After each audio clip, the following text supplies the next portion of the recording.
November 28, 1942. Over the North African desert near Tunisia, Oberfeldwebel Herbert Rollwage of Jagdgeschwader 53 banked his Messerschmitt Bf 109 hard right, tracking what should have been an easy kill. An American P-38 Lightning, separated from its formation and struggling at 15,000 feet. For Rollwage, already a veteran with 34 confirmed victories, this was routine work. The Americans had only just arrived in North Africa, flying aircraft his superiors. Before we jump back in, tell us where you're tuning in from, and if this story touches you, make sure you're subscribed because tomorrow I've saved something extra special for you, dismissed as ungainly, overcomplicated, and tactically inferior. But as Rollwage lined up his deflection shot, something happened that would haunt German pilots for the next 3 years. The Lightning's silhouette shifted in ways that violated every instinct he'd developed through hundreds of hours of combat. From his angle of attack, the twin booms created an optical illusion that made accurate range estimation nearly impossible. Was the target 300 meters away or 500? The central nacelle gave no reference points. The twin-engine layout defied the visual cues burned into his muscle memory. Rollwage fired anyway. His shells passed harmlessly behind the Lightning's tail. Before he could correct, the American pilot rolled inverted and dove, accelerating to a speed that left the German ace staring at empty sky. That day, Jagdgeschwader 53 would claim 7 Lightnings destroyed against no losses of their own. It seemed like a decisive German victory. But Rollwage had felt something troubling during that brief engagement, a hesitation he'd never experienced when firing at Spitfires or P-42s. The Lightning's geometry was wrong, and in aerial combat, where split-second judgments mean the difference between life and death, wrong is deadly. If you're enjoying this deep dive into the story, hit the subscribe button and let us know in the comments from where in the world you are watching from today. The autumn of 1942 marked a crucial turning point in the air war over Europe and North Africa. German fighter pilots, who had dominated Allied aircraft since the Battle of Britain, now faced a new opponent that seemed to defy every tactical assumption they'd developed. The Lockheed P-38 Lightning, with its distinctive twin-boom configuration and central pilot nacelle, looked like nothing else in the sky. German intelligence officers, studying reconnaissance photographs, initially dismissed it as a heavy fighter, perhaps a bomber-destroyer, certainly not a threat in traditional dogfighting. The assessment was understandable. By every conventional metric, the Lightning seemed poorly suited for air superiority combat. It weighed over 10 tons fully loaded, nearly twice the mass of the Messerschmitt Bf 109. Its twin Allison, V17 10 engines and complex turbo supercharger systems required maintenance that far exceeded the relatively simple single-engine German fighters. Most critically, the aircraft's unconventional design appeared to violate fundamental principles of fighter design that had governed aerial warfare since the Great War. Traditional fighter doctrine emphasized agility over firepower, simplicity over complexity, and visual conformity that allowed pilots to instantly recognize friend from foe at distances measured in miles. The Lightning defied all these principles with its radical twin-boom layout that placed the pilot in a central nacelle between 2 engine booms, connected by horizontal and vertical stabilizers at the rear. The configuration was so unusual that only 3 other operational aircraft shared anything resembling its planform. The Dutch Fokker GI heavy fighter, which saw limited service before Holland's fall in 1940, the Northrop P-61 Black Widow Knight fighter still under development, and the Swedish Saab-21, which wouldn't fly until 1943. Lockheed's design team, led by Hall Hibbard and his brilliant assistant Clarence Kelly Johnson, had created the twin-boom configuration out of necessity rather than aesthetic choice. The U.S. Army Air Corps specification from 1937 demanded a high-altitude interceptor with heavy armament, exceptional climb rate, and performance that no single American engine could provide. The solution was obvious: use 2 engines. But mounting 2 engines on a fighter created unprecedented challenges. Traditional twin-engine aircraft placed engines in the wings with propellers that created asymmetric thrust, requiring constant pilot correction. Johnson's team solved this through counter-rotating propellers, the left engine rotating clockwise and the right counterclockwise when viewed from the cockpit, which cancelled out the torque reaction that plagued single-engine fighters at high-power settings. More revolutionary was the decision to concentrate all armament in the nose of the central nacelle. One 20mm cannon and four 50-caliber machine guns, firing directly forward along the pilot's line of sight, eliminating the convergence problems that plagued wing-mounted guns on conventional fighters. This concentrated firepower created what American pilots would call a cone of destruction, where Spitfires and Messerschmitts required pilots to set gun convergence at specific ranges, typically between 200 and 400 yards, with accuracy dropping dramatically outside that envelope. The Lightning's nose-mounted weapons delivered devastating firepower at any range from point-blank to 1,000 yards. The implications for air combat were profound, though German intelligence failed to appreciate them during the aircraft's initial deployment. The first P-38 seconds arrived in England in June 1942, assigned to the 1st and 14th Fighter Groups. After 347 training sorties without encountering the Luftwaffe, both groups transferred to the 12th Air Force in North Africa in November as part of Operation Torch. The transit flight itself demonstrated the Lightning's unprecedented range. Pilots flew their fighters from England across the Bay of Biscay, skirting neutral Spain and Portugal to refuel in Morocco, a distance that would have been impossible for any contemporary single-engine fighter. German pilots first encountered the Lightning in combat on November 19, 1942, when P-38Fs of the 1st Fighter Group escorted B-17 bombers on a raid against El Aouina airfield near Tunis. The initial engagement revealed both the aircraft's potential and the inexperience of American pilots facing veteran Luftwaffe aces. The Lightning possessed clear advantages in firepower, range, and high-altitude performance. Its twin Allison engines, each producing 1,600 horsepower and equipped with General Electric turbo superchargers, gave it performance characteristics that exceeded the Bf-109 and Focke-Wulf 190 at altitudes above 20,000 feet. But the American pilots were flying an aircraft more complex than anything in the Luftwaffe inventory, and their training had not prepared them for the realities of high-altitude combat over North Africa. The early combat results reflected this inexperience.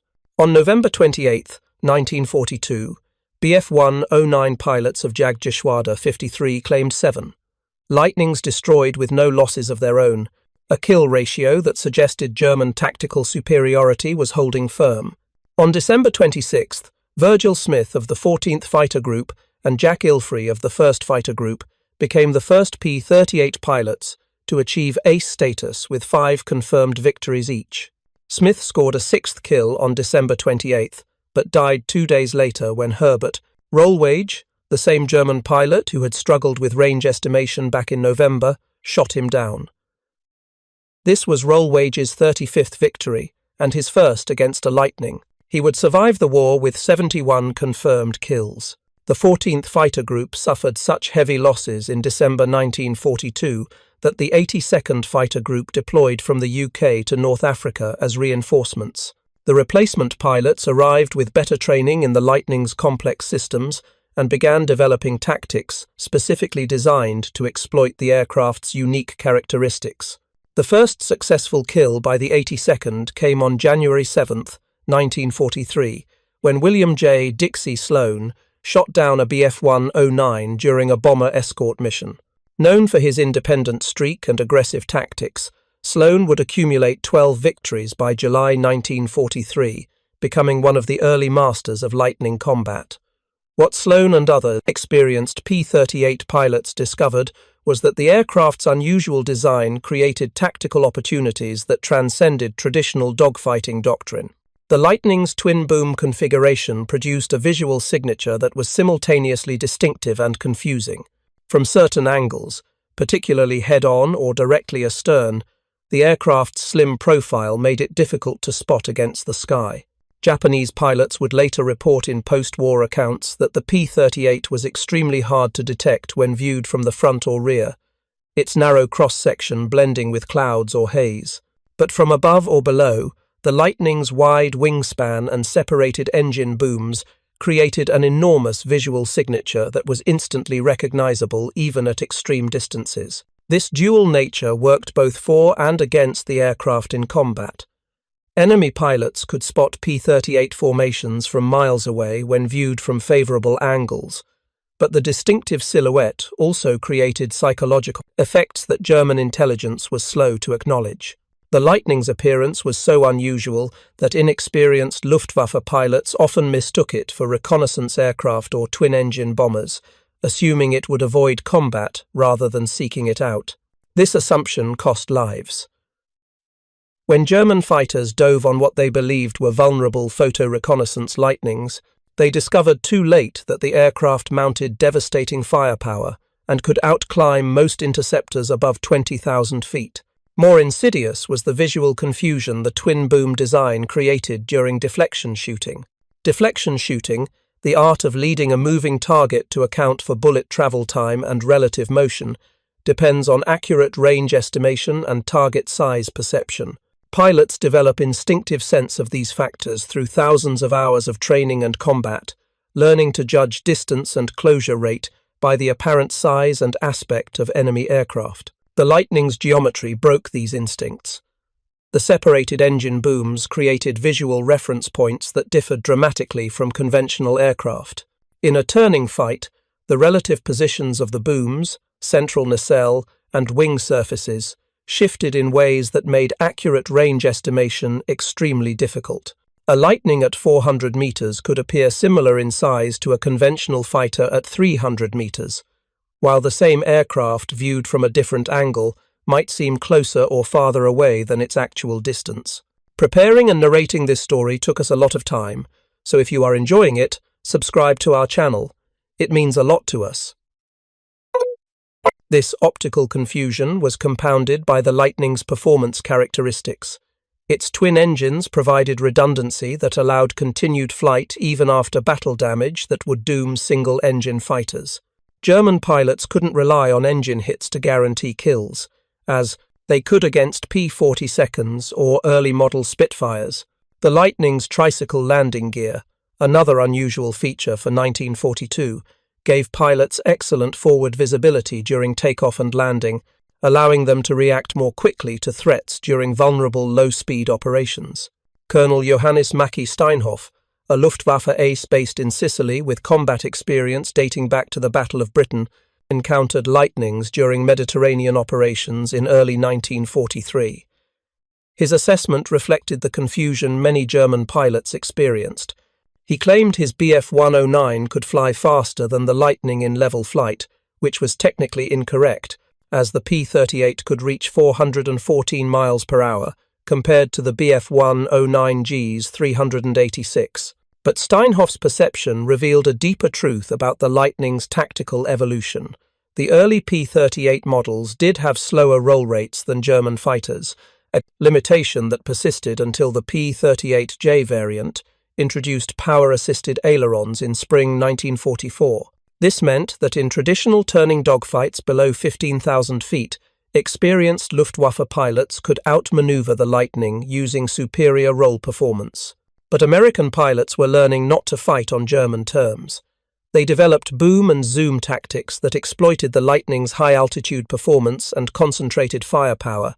Instead of engaging in sustained turning combat where the Bf-109's agility provided advantage, Lightning pilots would attack from altitude, fire devastating bursts during high-speed passes, and climb away using their superior power-to-weight ratio at altitude.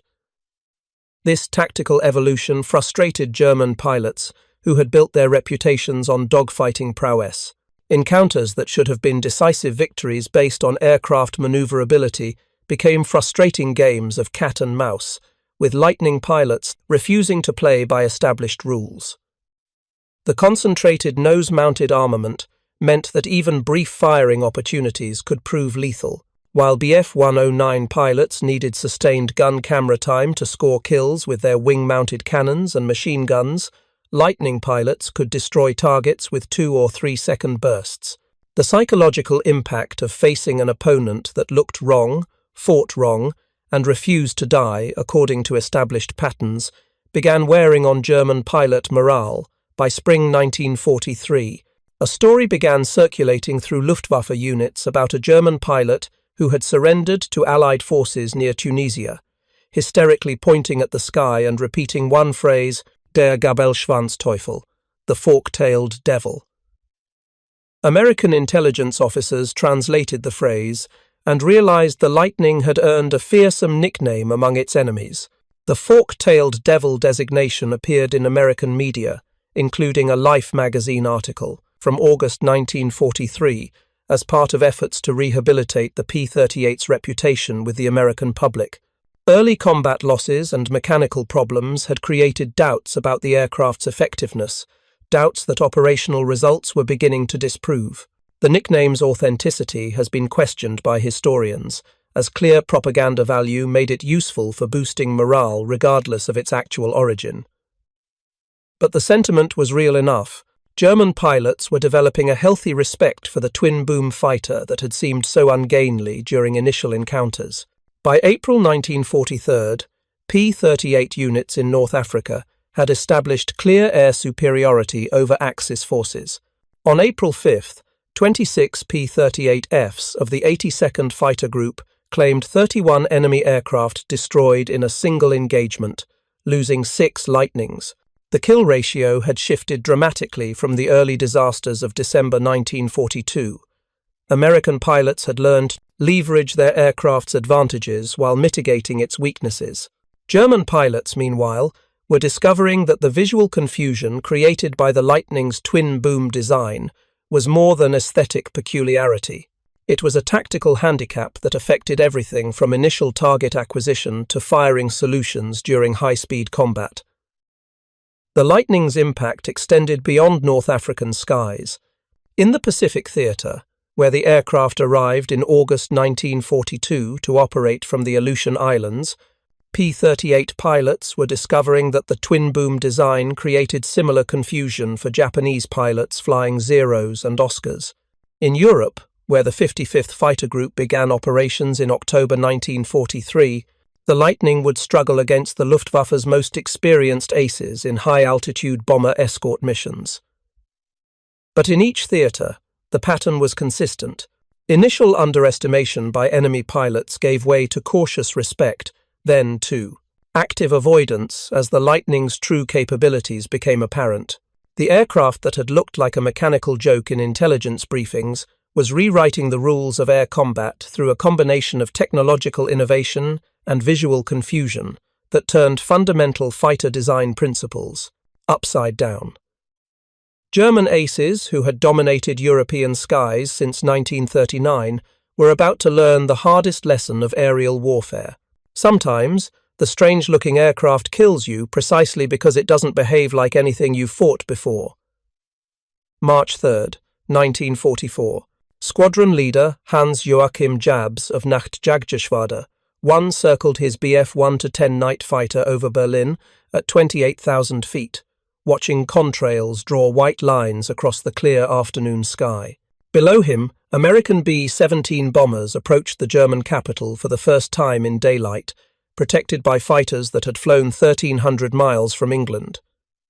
Jabs had spent 3 years perfecting intercept tactics against RAF bombers, but nothing in his experience prepared him for what he saw through his canopy glass. The escort fighters weren't P-47 Thunderbolts or Spitfires. They were Lightnings, dozens of them, flying at altitudes where their turbo-supercharged engines gave them performance advantages that bordered on unfair. The 55th Fighter Group had just completed the longest fighter escort mission in aviation history, proving that Berlin itself was now within range of American fighters. For German pilots who had grown accustomed to attacking bomber formations after their short-range escorts turned back, this represented a fundamental shift in the air war's strategic calculus. But for Jabs, staring at those distinctive twin-boom silhouettes against the winter sky, The immediate problem was tactical, not strategic. His Bf-1-10 had been designed for night fighting against relatively slow bombers, not daytime combat against fighters at extreme altitude. The lightning formations above him were flying in loose combat spreads that suggested their pilots understood both their aircraft's capabilities and their opponent's desperation. Jabs made no attempt to engage. He radioed ground control that the bombers had reached Berlin with fighter escort, then turned for home, fuel reserves already dangerously low from the high-altitude interception attempt. The Berlin mission represented the Lightning's coming of age as a strategic weapon, but it also exposed the aircraft's continuing challenges in the European theatre. While P-38 seconds dominated Pacific skies and performed well in the Mediterranean, their performance over Northern Europe revealed vulnerabilities that German pilots learned to exploit. The cold at high altitude, often -40 degrees Fahrenheit or colder, created cockpit heating problems that the distant wing-mounted engines couldn't solve. Lightning pilots suffered terribly from frostbite and hypothermia during extended high-altitude missions. 8th Air Force historian Roger Freeman described the conditions in clinical terms that barely masked the suffering involved. Their hands and feet became numb with cold, and in some instances frostbitten. Not infrequently, a pilot was so weakened by conditions that he had to be assisted out of the cockpit upon return. The heated flight suits developed for bomber crews proved ineffective in the Lightning's cramped cockpit, and pilots flew mission after mission in conditions that degraded their combat effectiveness and threatened their lives through exposure rather than enemy action. The cold compounded another serious problem that German pilots learned to exploit ruthlessly. Early P-38 models, particularly the FG and early H variants, suffered from compressibility issues during high-speed dives. When diving at speeds approaching 400 miles per hour, shock waves would form on the wing's leading edge, causing the nose to drop and the controls to lock up. Pilots found themselves unable to pull out of dives, tumbling toward the ground in aircraft that had become flying coffins. German fighter pilots recognized this vulnerability and developed specific tactics to exploit it.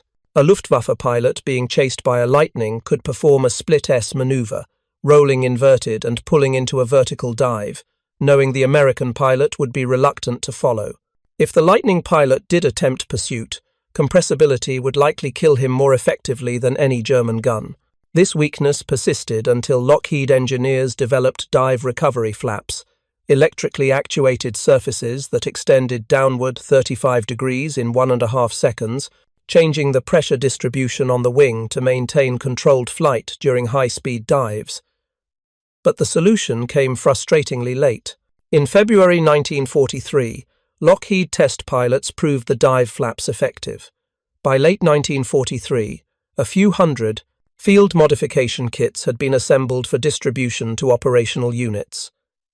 Then, in March 1944, tragedy struck. 200 dive flap kits intended for European theatre P-38Js were destroyed when an RAF fighter shot down the Douglas C-54 transport, carrying them to England, mistaking it for a German Focke-Wulf 200 Condor. The kits didn't reach European Lightning squadrons until June 1944, when they were finally incorporated into production P-38J aircraft. For 18 months, Lightning pilots fought at a critical disadvantage against German fighters that could escape simply by diving. Despite these challenges, experienced Lightning pilots in Europe were developing tactics that leveraged the aircraft's unique visual signature to create tactical advantages. Second Lieutenant James Kunkel of the 370th Fighter Group discovered this during a mission over France in September 1944. Flying tail-end Charlie position, on an armed reconnaissance mission, Kunkel spotted German fighters positioning for an ambush on his formation. Unable to reach his flight leader on the radio, Kunkel broke formation alone and attacked the German fighters head-on. The engagement that followed demonstrated how the Lightning's distinctive appearance could be weaponized in combat. German pilots, accustomed to the relatively small frontal cross-section of Bf-109s and FW-190s, found the approaching Lightning's twin-boom silhouette disorienting during head-on passes. The visual cues they'd developed through hundreds of hours of combat provided no reliable reference for judging closure rate or firing distance.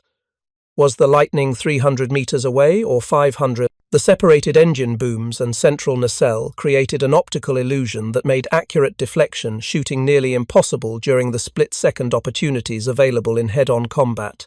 Kunkel destroyed WWII 90 immediately, his concentrated nose-mounted firepower shredding the German fighter during a brief firing pass.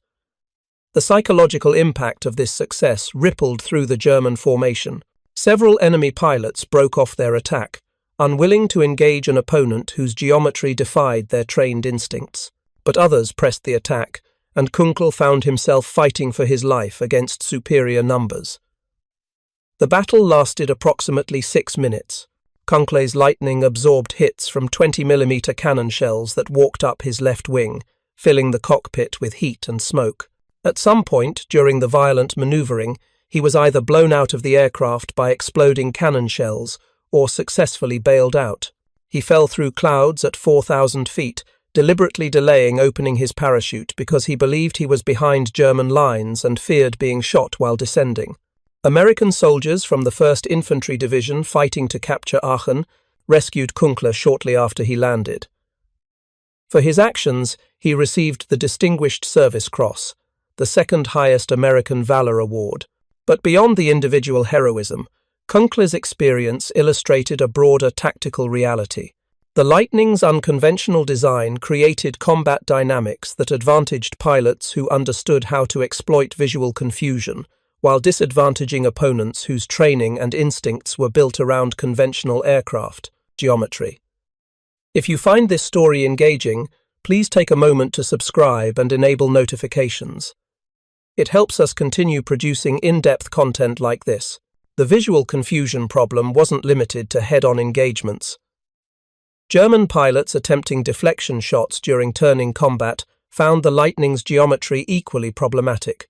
Traditional deflection shooting depends on perceiving the target aircraft as a unified object with clear reference points for judging size, distance, and aspect angle. The Lightning's separated twin booms created multiple visual reference points that shifted independently during maneuvering, breaking the unified perception that effective deflection shooting requires. Consider the mechanics of a deflection shot from a German pilot's perspective. Flying a Bf-109 at 300 miles per hour, attempting to intercept a Lightning turning at similar speed, the pilot must estimate range, closure rate, target angular velocity, and bullet travel time, then place his gun sight ahead of the target by the precise amount needed for bullets and target to arrive at the same point in space. This calculation happens instinctively, based on pattern recognition developed through thousands of practice engagements.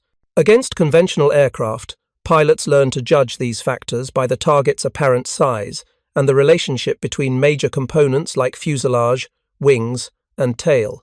A Spitfire viewed from a 45-degree angle presents a unified visual signature that experienced pilots can process instantly.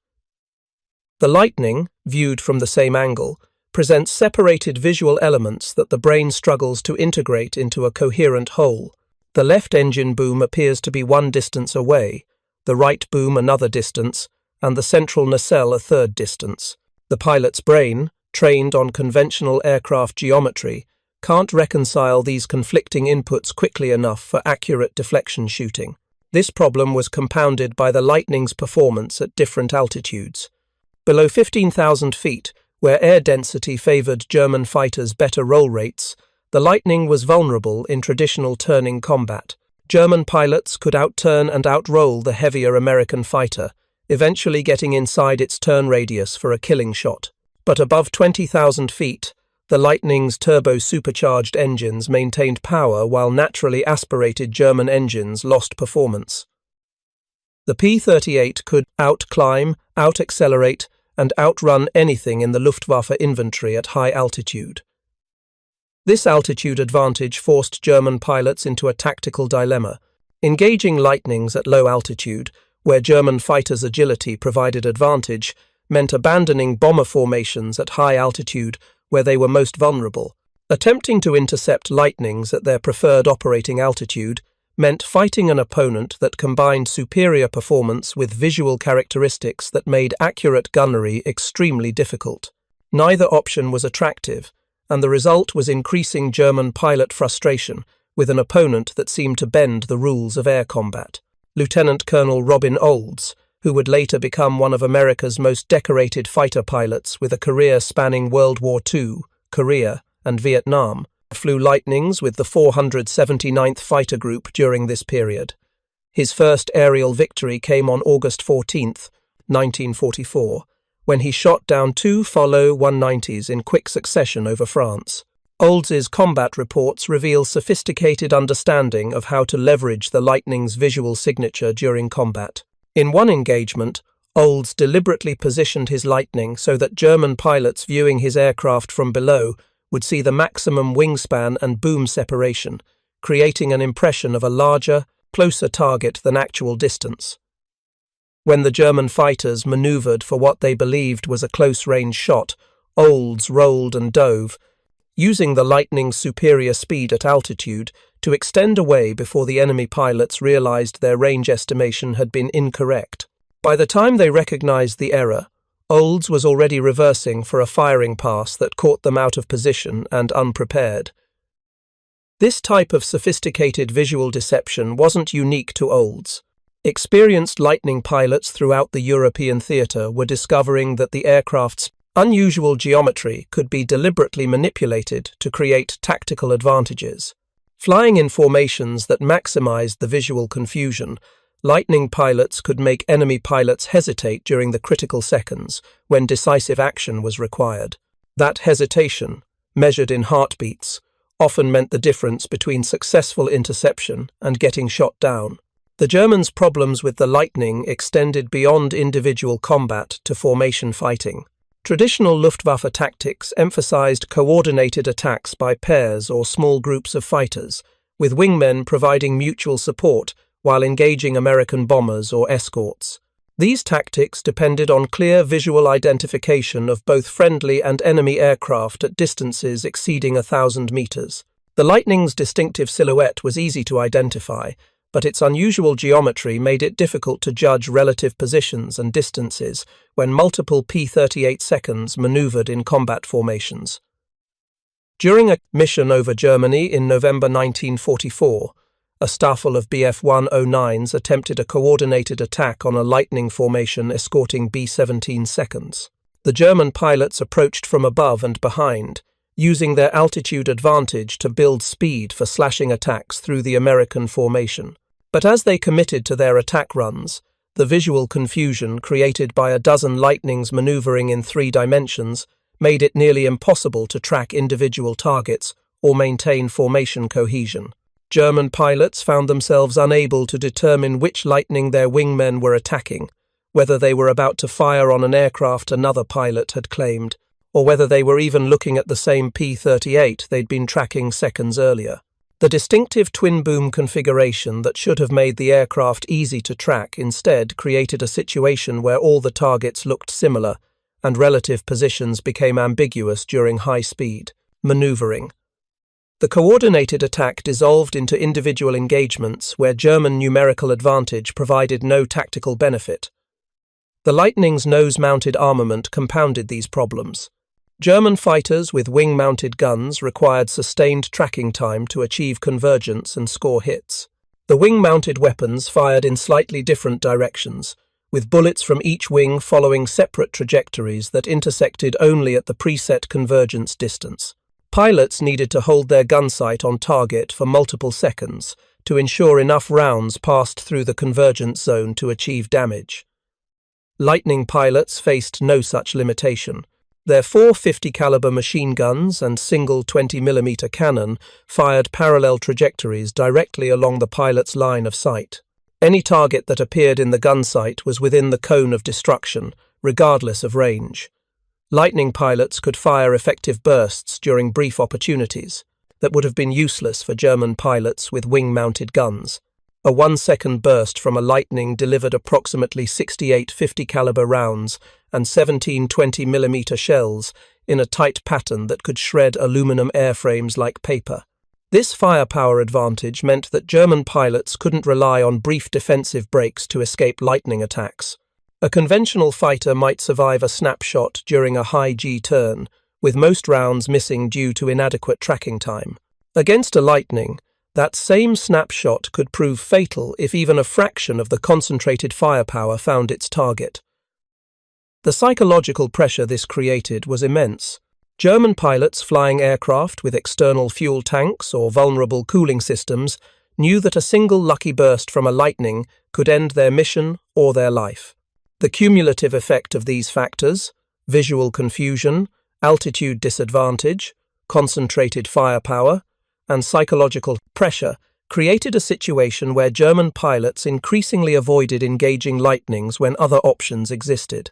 After action reports from late 1944 and early 1945 show repeated instances of German fighters breaking off attacks on bomber formations when P-38 escorts appeared, preferring to seek easier targets rather than face the fork-tailed devil. This tactical avoidance represented a fundamental shift in the European air war's dynamics. German fighter pilots had entered the conflict confident in their training, their aircraft, and their tactical doctrines. By late 1944, they were making combat decisions based on which American escort fighters they faced. Encountering P-51 Mustangs or P-47 Thunderbolts meant engaging in traditional dogfights, where German pilot skill and aircraft performance could still provide victory. Encountering lightnings meant facing an opponent whose visual signature, performance characteristics, and armament created tactical conditions that negated many traditional German advantages. The Italian Air Force's experience with captured lightnings provides fascinating insight into how Axis pilots perceived the aircraft's strengths and weaknesses. When a P-38, probably an E model, made a navigation error and landed in Sardinia, Italian test pilot Lieutenant Colonel Guido Tondi claimed it and used the captured aircraft for combat evaluation at Guidonia Test Center. Italian engineers flew the Lightning against every fighter in their inventory, reportedly finding it performed well across the board. Tondi took the extraordinary step of flying the captured Lightning in actual combat operations. On August 11, 1943, he used the P-38 to attack a formation of American B-17 seconds returning from bombing tourney in Umbria. According to American sources, Tondi shot down the B-17G Bonnie Sue, serial number 4230307, which crashed off the shore of Tor Vaianica near Rome while 6 crew members successfully parachuted out. Italian reports credit Tondi with damaging 3 additional bombers during the same mission. The irony of an Italian pilot using a captured American fighter to shoot down American bombers was not lost on anyone involved. But Tondi's success revealed something important about the Lightning's capabilities. In the hands of an experienced pilot who understood its strengths and limitations, the P-38 was devastatingly effective. The concentrated firepower that had torn through Bonnie Sue represented exactly the type of killing power that made German pilots fear the Lightning's nose-mounted armament. Tondi's combat missions in the captured P-38 were limited by a practical consideration that highlighted one of the Lightning's few genuine weaknesses. Italian aviation fuel proved too corrosive for the Lockheed's fuel tanks, restricting operations until alternative fuel sources could be secured. This vulnerability to fuel contamination was shared by many American aircraft designed for operation with high-quality American aviation gasoline, but it took on special significance for the Lightning due to its twin-engine configuration, requiring twice the fuel capacity of single-engine fighters.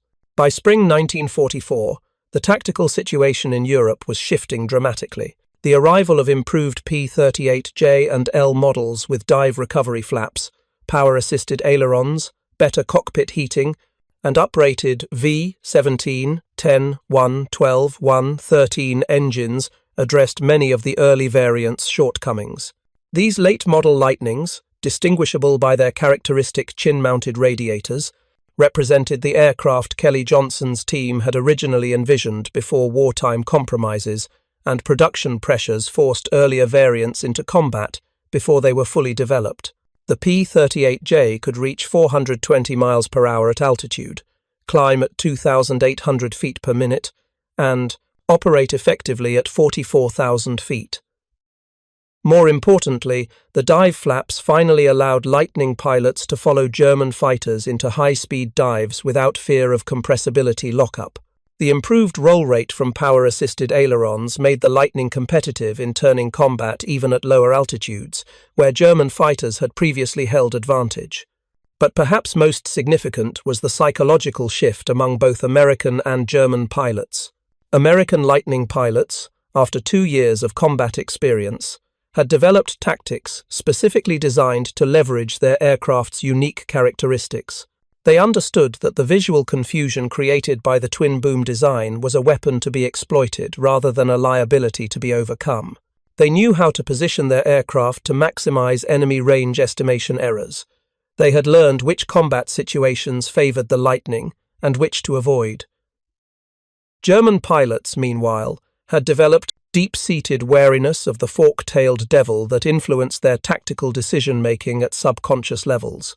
The cumulative experience of watching comrades shot down by concentrated nose-mounted firepower, of attempting deflection shots against geometry that defied their trained instincts, of chasing lightnings that could outrun them at altitude or outclimb them in vertical maneuvering, had created a psychological handicap that tactical doctrine couldn't overcome. This psychological dimension of aerial combat is difficult to quantify but impossible to ignore.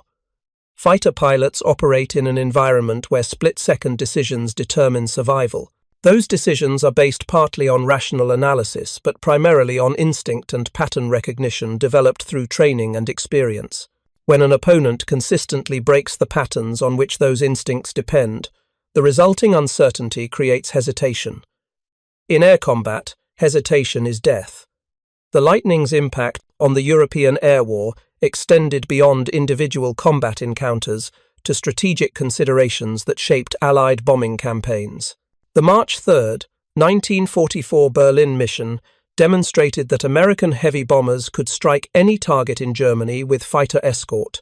This capability forced German fighter commanders to maintain standing patrols over critical industrial areas rather than concentrating forces for maximum local superiority. The dispersed defensive posture this required played directly into American hands, preventing the Luftwaffe from achieving the numerical advantages needed to inflict unsustainable losses on bomber formations. By summer 1944, P-38 seconds were flying ground attack missions in support of the D-Day invasion, their distinctive black and white invasion stripes marking them as friendlies to trigger-happy Allied anti-aircraft gunners. Lightning formations roamed over northwestern France, attacking Wehrmacht headquarters, radar, stations, trains, and vehicle columns with bombs and rockets. In one notable mission, the 370th Fighter Group's commander, Howard F. Nichols, skipped a 500-pound bomb through the front door of Field Marshal Gunther von Kluge's headquarters.